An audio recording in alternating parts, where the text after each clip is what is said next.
Rejoindre sur Radio Mali à Bamako, il est 13 heures.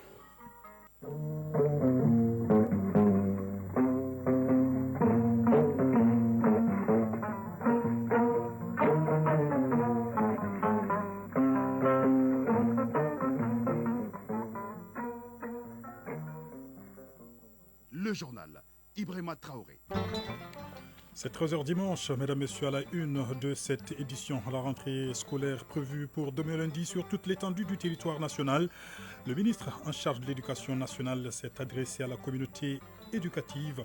Il compte sur l'engagement de toute cette communauté éducative, justement, et des partenaires de l'école malienne pour consolider les acquis pour que l'année scolaire 2024-2025 réponde aux attentes. Nous l'entendrons dès le début de cette édition. La solidarité gouvernementale dans les zones cotonnières touchées par les inondations. Oui, une forte délégation en comprenant le ministre de l'Agriculture, le commissaire à la sécurité alimentaire et le PDG de la CMDT la délégation est dans les zones cotonnières depuis hier. Nous ferons le point de l'étape de Bougouni avec notre envoyé spécial Aridjo Matina dans cette édition. La première invitée de ce 13h dimanche, Dr Mohamed Berté, il est le coordinateur de l'unité de mise en œuvre du renforcement du système de santé. Il nous parlera du lancement ou de la subvention que Gavi vient d'accorder à l'État malien. Le second invité de ce 13h dimanche, Souleymane D, le président de la commission des lois du Conseil national de transition, oui, le CNT, qui vient d'adopter deux projets de loi, le code pénal et le code de procédure pénale. Que disent ces textes concrètement? À ne pas manquer dans ce 13h dimanche. À suivre toute l'actualité sportive avec Famourou Djourté et puis Focus Santé en fin de journal avec Koumba Sissé qui nous parlera ce dimanche de l'épilepsie. Voilà pour le sommaire. Mesdames, Messieurs, installez-vous confortablement tout de suite. Le journal. La rentrée scolaire, oui, sera effective ce lundi 4 novembre 2024 sur toute l'étendue du territoire national. Assurance du ministre de l'Éducation nationale qui a livré un message à la communauté éducative, aux partenaires. Eh bien, le ministre compte sur les uns et les autres pour que l'école malienne, pour la consolidation des acquis et que l'année 2024-2025 réponde aux attentes. Je n'en dis pas plus, suivons plutôt la synthèse du message du ministre de l'Éducation nationale avec notre reporter Fadema Keita. C'est dans l'optique de promouvoir un vivre ensemble harmonieux et convivial que les premiers responsables du département de l'éducation articulent toutes les activités de l'année scolaire 2024-2025 autour du thème fédérateur « Inscription massive des enfants dans les structures éducatives ». Amadou Sy Savané, ministre de l'Éducation nationale. Il ne s'agira plus de promouvoir une nouvelle école avec de nouvelles classes tout en maintenant les mêmes contenus extravertis en porte-à-faux avec les besoins, les enjeux et les défis du pays.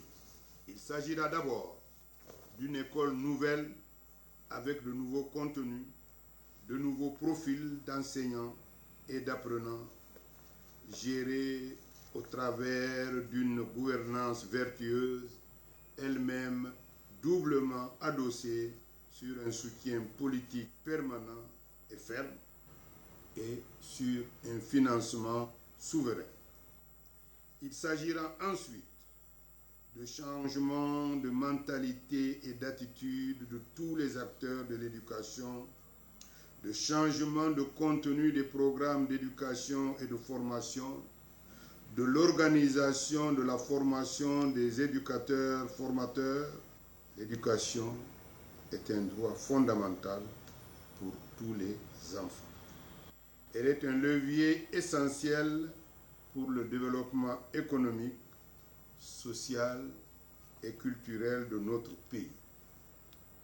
Aussi, le gouvernement de la République du Mali en a-t-il fait une priorité nationale.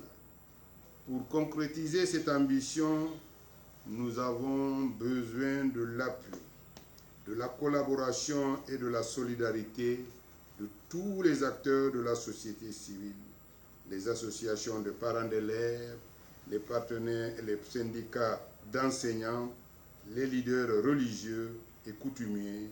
Le ministre se dit satisfait des résultats enregistrés durant l'année académique 2023-2024.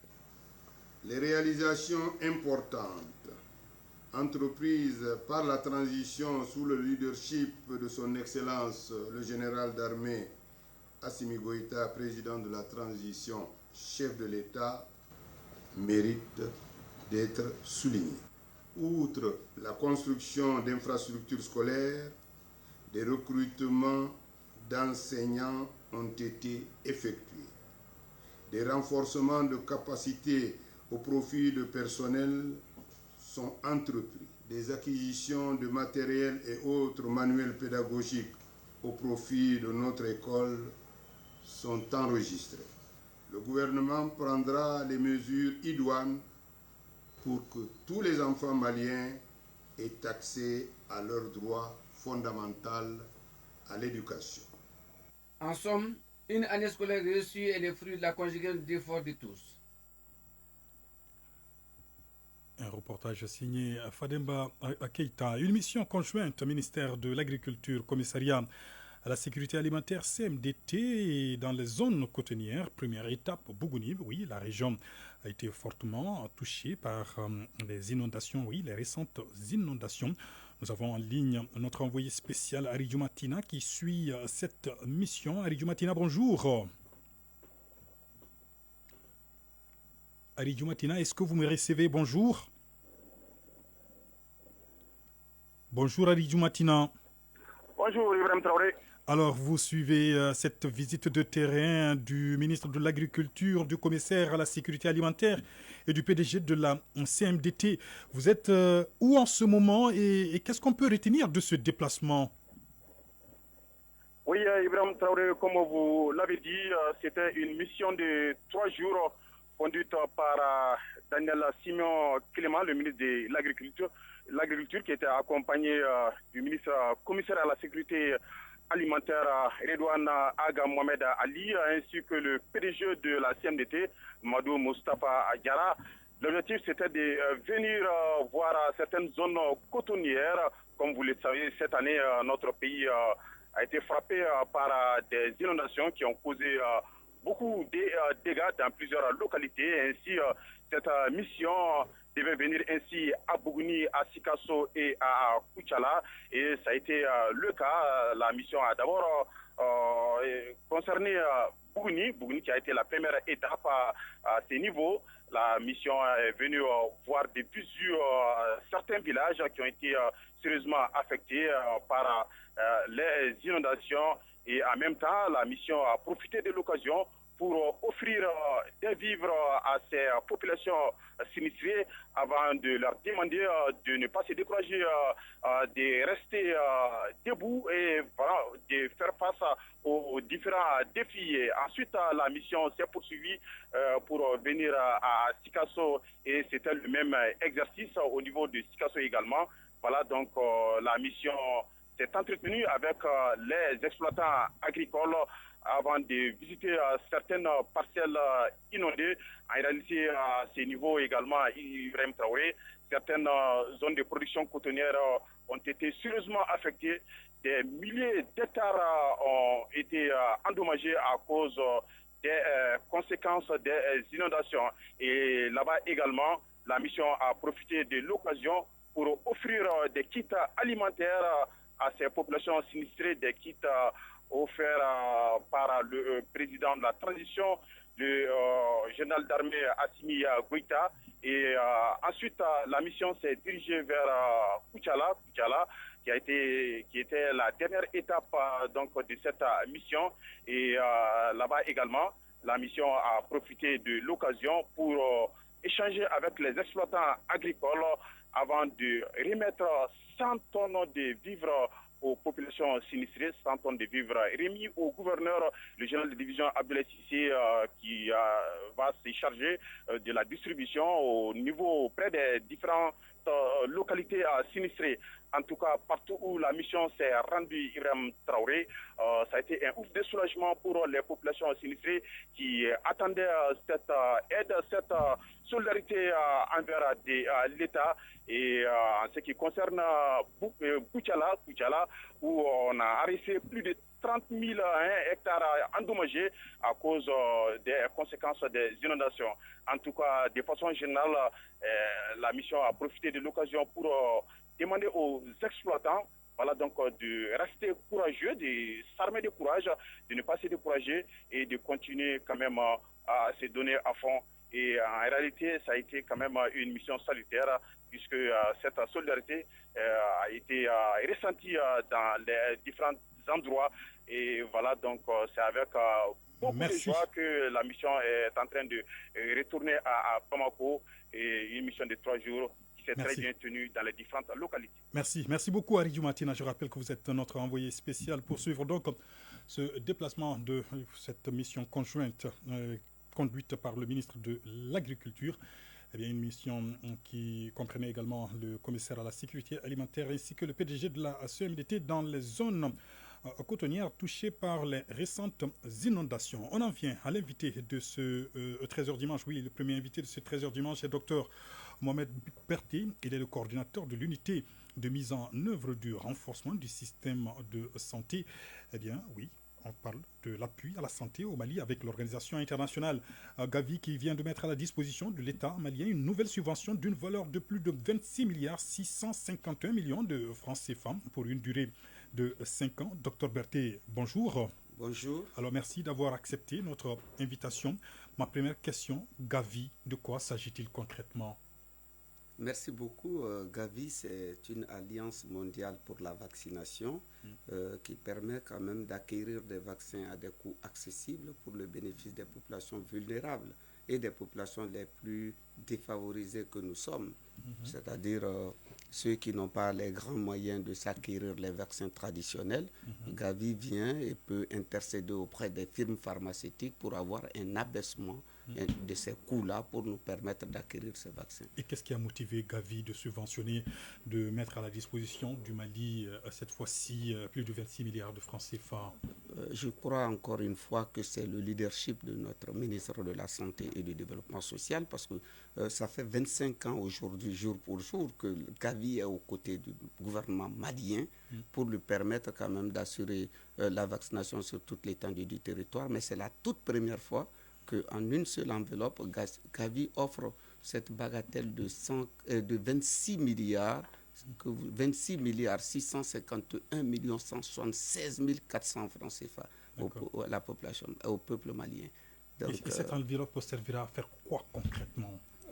L'enveloppe va nous permettre de conforter davantage nos stratégies de vaccination parce que nous avions des écarts, nous n'avions pas encore toute la couverture que nous souhaitons. Il y a aussi beaucoup de zéro dose et c'est pourquoi nous allons nous inscrire cette fois-ci dans l'atteinte des populations les plus vulnérables, les plus défavorisées et qui sont quand même dans des zones où nous n'avions pas accès et nous profitons quand même du recouvrement de notre intégrité territoriale, d'aller dans ces zones-là pour qu'aucun enfant ne puisse rater encore sa dose de vaccination. Nous avons vu, Madame la Ministre, vendredi inoculé le premier vaccin concernant relatif au cancer du col de l'utérus. Oui. C'était à Boulkassoumbougou, en commune du district de Bamako.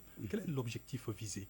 Je pense que c'est vraiment un objectif qui tient à cœur à Madame le ministre. Parce que vous savez, le cancer du col, c'est vraiment dommage, c'est vraiment malheureux que nous perdions des femmes par suite des maladies qu'on aurait pu éviter à travers des simples gestes de vaccination. Donc, elle s'est inscrite dans ce domaine-là et ce qui justifie que nous allons pouvoir vacciner environ 300 000 jeunes filles à travers le pays et que, imaginez que nous mettions à l'abri toutes ces 300 000 jeunes filles et je pense que ça aura un impact significatif en tout cas sur l'atteinte de notre lutte contre la mortalité. Au-delà du cancer du col de l'utérus, est-ce que cette campagne de vaccination concerne d'autres pathologies? Bien sûr que ça va concerner les vaccinations classiques que nous connaissons déjà. La rougeole qui n'est pas encore complètement partie, la diphtérie. Il y a la diphtérie, il y a aussi le tétanos, il y a aussi la pneumonie, il y a aussi la tuberculose. Donc nous allons continuer à lutter justement à travers la vaccination contre toutes ces maladies-là, mais nous allons aussi innover. Nous avions déjà parlé du papillomavirus, de HPV dont Madame le ministre a fait le lancement le vendredi dernier, mais elle compte aussi lancer une vaccination qui tiendra à cœur à tout le peuple malien. C'est la vaccination contre le paludisme. Nous osons espérer que cela se fera très prochainement dans notre pays. Et quid de la sensibilisation des populations? Oui, la sensibilisation est un aspect très important parce qu'on ne peut pas atteindre nos cibles sans un engagement communautaire assez fort, sans des médias, l'accompagnement des médias, des journalistes à tous les niveaux. Je pense que nous allons essayer au niveau de l'unité de renforcement du renforcement du système de santé à travers justement des instructions de Madame le ministre, mettre un focus sur la sensibilisation, travailler avec vous, hommes de médias, les former, avoir leur accompagnement. Pour nous, ce sera un élément essentiel dans la lutte contre ces pathologies. Une dernière question, un message particulier à lancer? Oui, un message de Madame le ministre qui souhaiterait que toute la population soit vraiment mobilisée pour que nous puissions atteindre nos objectifs et que ce serait vraiment dommage que nous ne puissions pas atteindre ces objectifs avec une telle subvention qu'elle a eu du mal à pouvoir mobiliser pour le peuple malien. Merci beaucoup. Je rappelle que vous êtes Dr Mohamed Berté, coordinateur de l'unité de mise en œuvre du renforcement du système de santé. Encore merci d'être passé par là. C'est moi qui vous remercie. Et nous passons aux invités de ce 13h dimanche. Nous recevons en ligne Souleymane Dey, le président de la commission des lois du Conseil national de transition, oui, l'organe législatif qui vient d'adopter 2 projets de loi. D'abord, le code pénal et le code de procédure pénale. On en parle justement avec Souleymane Dey. Bonjour, monsieur Dey. Bonjour, Ibrahim. Alors, d'abord, dites-nous, c'est quoi un code pénal et c'est quoi un code de procédure pénale dans un français facile? Écoutez, dans un contexte malien et comme dans tous les pays du monde, le code pénal est l'ensemble, bien sûr, des répressions liées à des infractions dans des domaines bien précis. Tandis que le code de procédure pénale renvoie, bien sûr, aux mécanismes par lesquels on aboutit, bien sûr, à l'établissement de la preuve pour inculper et disculper. Donc, les 2 codes, comme vous avez dit, ont fait l'œuvre d'une adoption au niveau du Conseil national de transition.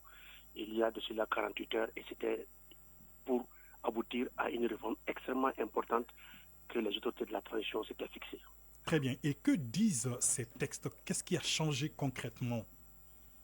Écoutez, c'est une véritable révolution dans le paysage judiciaire de notre pays.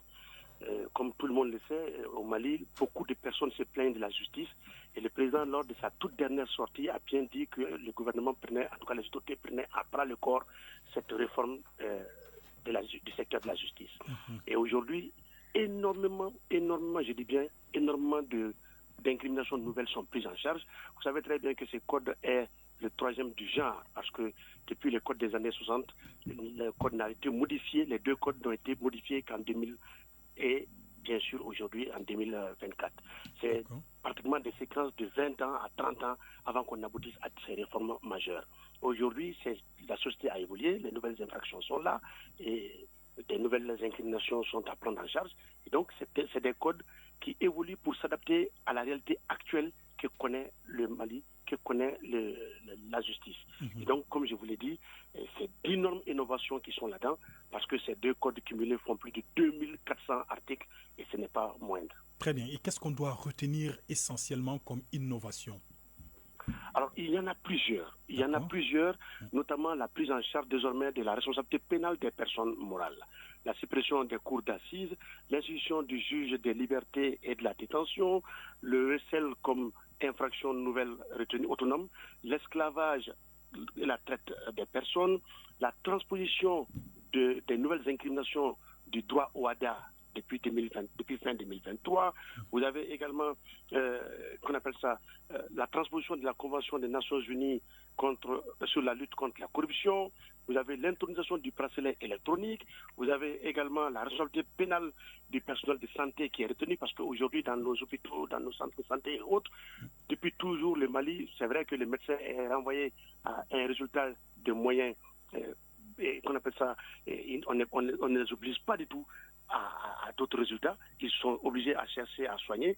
Donc, ils ne sont pas tenus à donner la vie, ils ne sont pas tenus à garantir la vie, mais ils doivent tout mettre en œuvre pour qu'au moins le patient qui vient dans les aires de santé puisse au moins recouvrer la santé ou de moins sentir être soulagé. Et malheureusement, dans nos aires de santé et autres, vous avez vu aujourd'hui le drame, et c'est pratiquement quotidien, des décès, des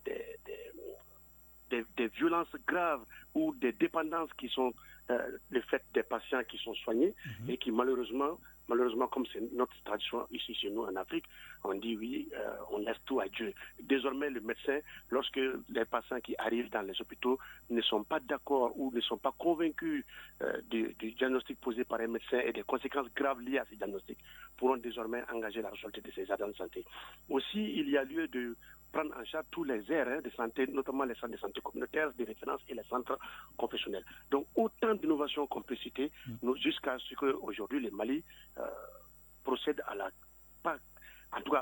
récrimination des attentats à la pudeur, notamment entre deux personnes de même sexe. Très bien. L'homosexualité, justement, vous en avez parlé. Que dit concrètement ce code pénal à ce sujet? Alors, le code pénal dit que c'est une atteinte à la pudeur. Et que ce code dit clairement que dans le respect de nos valeurs, coutumes et us, il n'est pas admis dans notre État que deux personnes de même sexe puissent nouer une relation. Si ces personnes le faisaient, ces personnes s'exposeraient à des condamnations très fortes. Et même ceux qui font l'apologie de ces pratiques-là, c'est-à-dire ceux qui vont dire que le corps humain, chaque individu, chaque personne dispose de son corps, etc. etc. Donc, les codes aujourd'hui, non seulement interdisent ces pratiques, mais aussi, surtout, interdisent l'apologie de ces pratiques. Et le mandat de dépôt, on en a beaucoup parlé. Et comment est-ce qu'il est géré désormais? Désormais, en fait, les assises nationales de la recommandation ont recommandé fortement que le procureur de la République au Mali avait la gâchette facile en termes de décernement de mandat de dépôt. Désormais, oui, l'institution d'un collège des libertés et de la détention fera que un juge ou même un procureur ne pourra plus décerner un mandat de dépôt. Désormais, c'est minimum 3 juges qui vont statuer pour vérifier si oui ou non l'infraction qui est en cours ou qui est examinée nécessite un placement sous mandat de dépôt. Donc aujourd'hui, à l'état actuel, le procureur de la République n'a plus pouvoir à déposer un mandat de dépôt. Mais tout cela ne se décrète pas en un seul jour. Il y a un temps de transition à mener, et donc d'ici 1 an, comme M. le ministre nous a garanti, le personnel de la justice, le département de la justice se déploiera et fera le nécessaire pour que dans toutes les juridictions, dans les 11 juridictions du Mali, qu'on puisse travailler à arriver effectivement à l'élection de ces collèges pour que désormais les mandats de dépôt soient beaucoup plus examinés. Et cela dénote surtout de la volonté de lutter contre la déshumanisation de notre justice. Vous vous rendrez compte que dans les presque 60 lieux de détention que connaît le Mali, le nombre de détenus a explosé. Nous sommes dans un contexte de surpopulation carcérale qui frise même, bien sûr, les violations des droits essentiels humains. Donc aujourd'hui, oui, il va falloir travailler. Et il y a même pour cela, j'en profite pour préciser que la régulation du mandat de dépôt n'est pas suffisante. C'est que dans ce nouveau code, désormais, des franchises ont été mises en place, des balises ont été mises en place pour que le délai de détention soit désormais raisonnable. C'est qu'une fois que vous êtes détenu, vous ne pouvez pas dépasser le délai légal de détention. Passer le délai légal de détention, le réserve de la prison vous présente devant le président, bien sûr, du tribunal, qui a l'obligation de prendre une ordonnance de mise en liberté immédiate. Et tout cela va concourir à désengorger nos prisons et, bien entendu, à donner un visage humain. Très bien. Souleymane Dey, je rappelle que vous êtes président de la commission des lois du CNT. Vous avez eu quand même à écouter quasiment toutes les couches de la société. Alors, comment est-ce que les uns et les autres ont agi ou ont été mobilisés autour de ces deux textes, le code pénal et le code de procédure pénale? Écoutez, Écoutez, ces deux projets sont une réforme extrêmement, comme je l'ai dit, douloureuse, extrêmement sensible et extrêmement difficile. Le Conseil national de transition, ma commission que je préside, a commencé à travailler sur ces textes depuis le 15 novembre 2023. Avant cette date, le gouvernement y était attelé depuis 2017. Pour vous dire que nous sommes pratiquement à 5 ans, 6 ans, presque 7 ans de travail acharné pour aboutir à ces résultats. Et donc, comme je vous ai toujours dit, le Conseil national de transition représente les forces vives de la nation. Et lorsqu'un texte arrive chez nous, nous travaillons à ce que ces textes sortent avec le consensus souhaité, le consensus voulu par les autorités de la transition. C'est pour cette raison que, sans nous vanter, depuis que nous sommes arrivés, je n'ai pas souvenance que le Conseil national de transition a voté une loi qui a fait l'objet de contestation. Chaque loi que nous votons, nous prenons le soin d'inviter tous les acteurs de la chaîne pénale, comme c'était le cas par rapport à ces textes, la société civile, bref, les autorités traditionnelles, les législatives traditionnelles, les acteurs de la société civile, tout le monde, afin que chacun puisse se prononcer de ce qu'il souhaite que le Mali soit demain.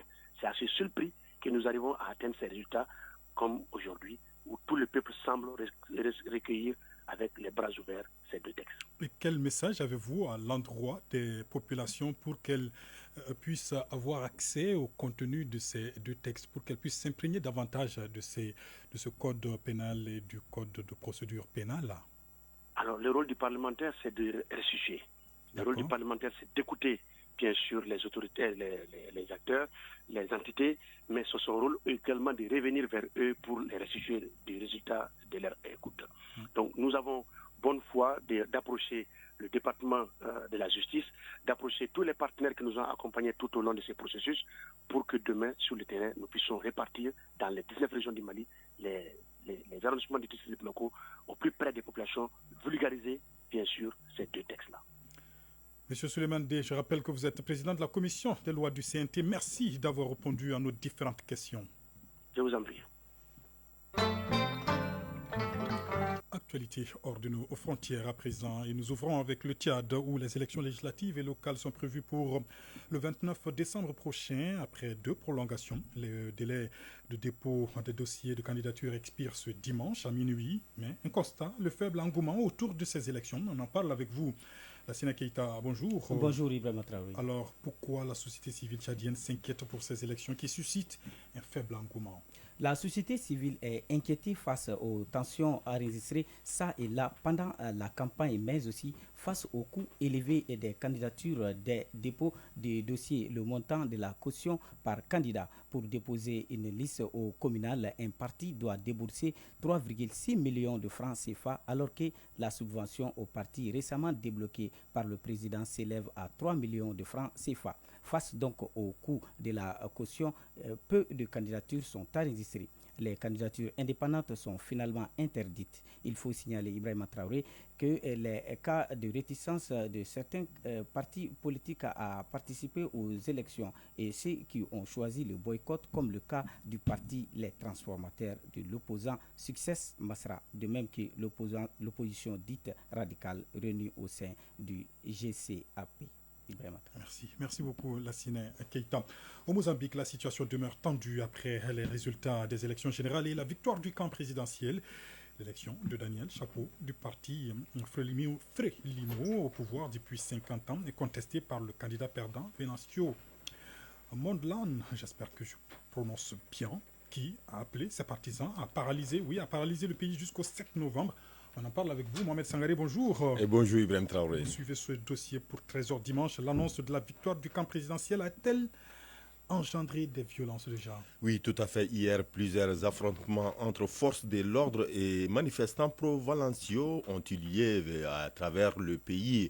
À Maputo, la capitale, des centaines de manifestants ont été dispersés par des tirs de gaz lacrymogènes et des balles en caoutchouc lors d'une marche pour protester contre les enlèvements et demander la justice électorale.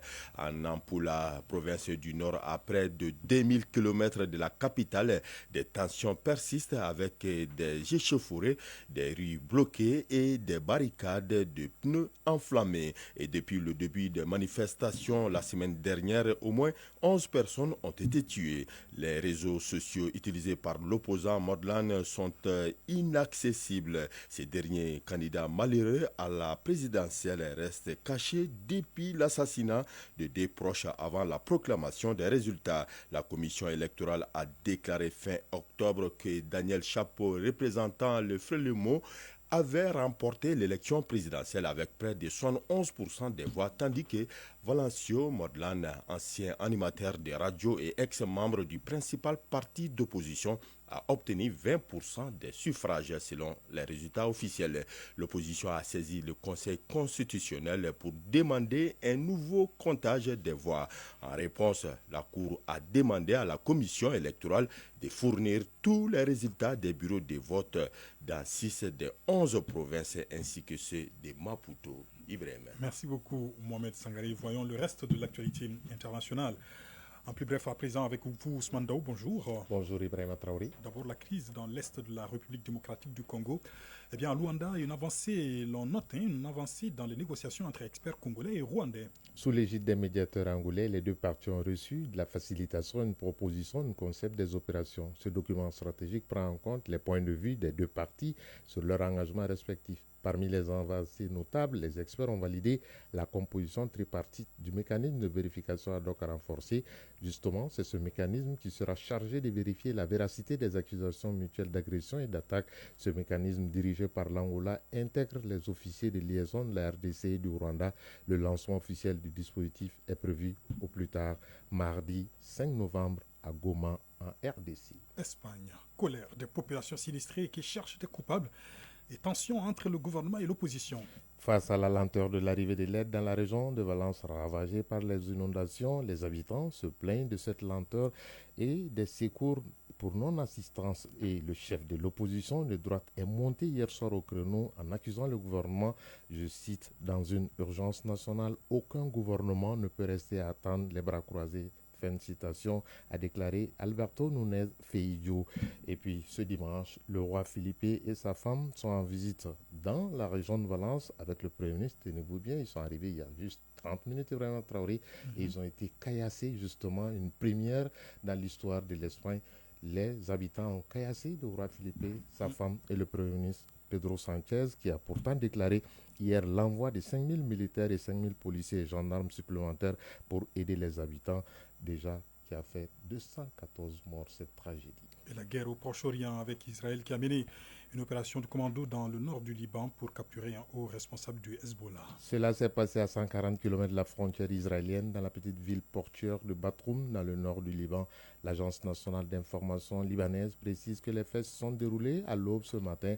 Pas d'indication sur l'identité de l'individu qui a été enlevé, mais les médias en Israël et au Liban affirment qu'il s'agit d'Imad Fadel Hamaz qui est présenté comme un haut responsable du Hezbollah et même l'un des cerveaux de l'attentat du 7 octobre 2023 contre Israël, soit le capitaine d'un navire civil qui détiendrait des informations importantes sur les armements détenus par le Hezbollah. Présidentielle américaine, dernier week-end de campagne pour Kamala Harris et Donald Trump.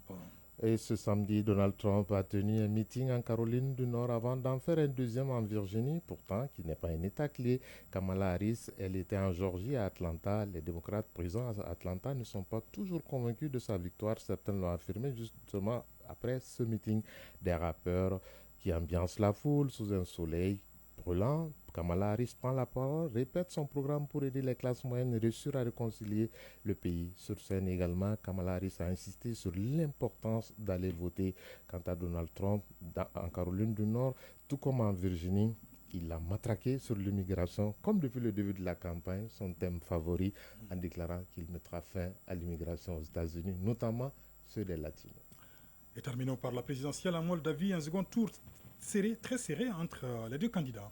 La journée sera longue dans les deux QG puisque Maya Sandu est arrivée en tête du premier tour avec 42,5% des voix. Son adversaire a recueilli près de 27% et ce dimanche, ils sont tous les deux sur le front pour mobiliser les indécis. Alexander Soitago a agité le risque d'une guerre avec la Russie si le pays se rapprochait davantage de l'Union européenne.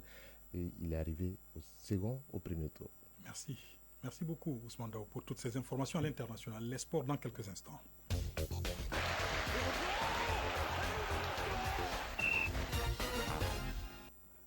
Éliminatoire CHAN 2024, le Togo et l'Eswatini rejoignent d'autres sélections au second tour des qualifications.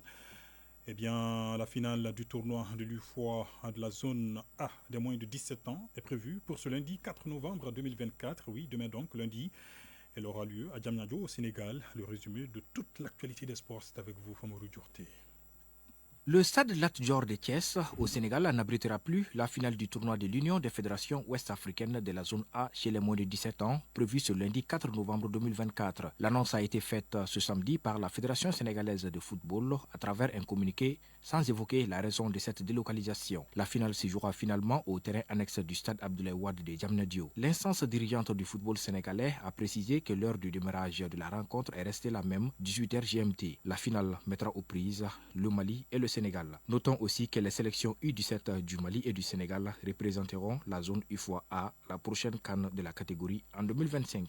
Toujours le football sur le continent, éliminatoire CHAN 2024 qui se jouera en 2025 au compte des matchs retour. 2 matchs étaient au programme ce samedi. Le Togo écarte le Bénin et poursuit son rêve d'une deuxième qualification à la phase finale de la compétition. Après avoir gagné à l'aller par 2-0, les éperviers locaux ont accroché les guépards du Bénin un but partout. C'était ce samedi 2 novembre au stade Félix Houphouët-Boigny d'Abidjan, stade choisi par le Bénin pour recevoir le Togo. Le Togo jouera contre le Niger au second et dernier tour des éliminatoires du CHAN 2024. Dans la seconde affiche de ce samedi, les Swatini, après avoir remporté le match aller par 3-0, s'est imposé encore face au Zimbabwe, cette fois par 1-0. Score cumulé 4-0 pour les Swatini. Les Swatini croisera le fer avec Madagascar au second tour des qualifications. 2 autres rencontres retour seront au programme ce dimanche. À 13h, le Kenya accueille le Soudan du Sud. À 16h, la Tanzanie offre son hospitalité au Soudan. Les affiches déjà connues pour le second et dernier tour des qualifications du CHAN 2024 que sont Mali-Mauritanie, Sénégal-Libéria, Côte d'Ivoire-Burkina Faso, Ghana-Nigeria, Guinée contre Guinée-Bissau, Guinée-Équatoriale-Congo, Centrafrique-Cameroun, Tchad contre la République démocratique du Congo, Mozambique contre la Zambie, Niger-Togo et Madagascar contre les Swatini. Hors du continent, à présent, l'international malien Cheikh Doucouré est sorti de l'infirmerie de Crystal Palace. À l'occasion de la 10e journée de la Première Ligue anglaise, Crystal Palace se déplaçait chez les Loups de Wolverhampton. Cheikh Doucouré a pu grignoter quelques minutes dans cette rencontre.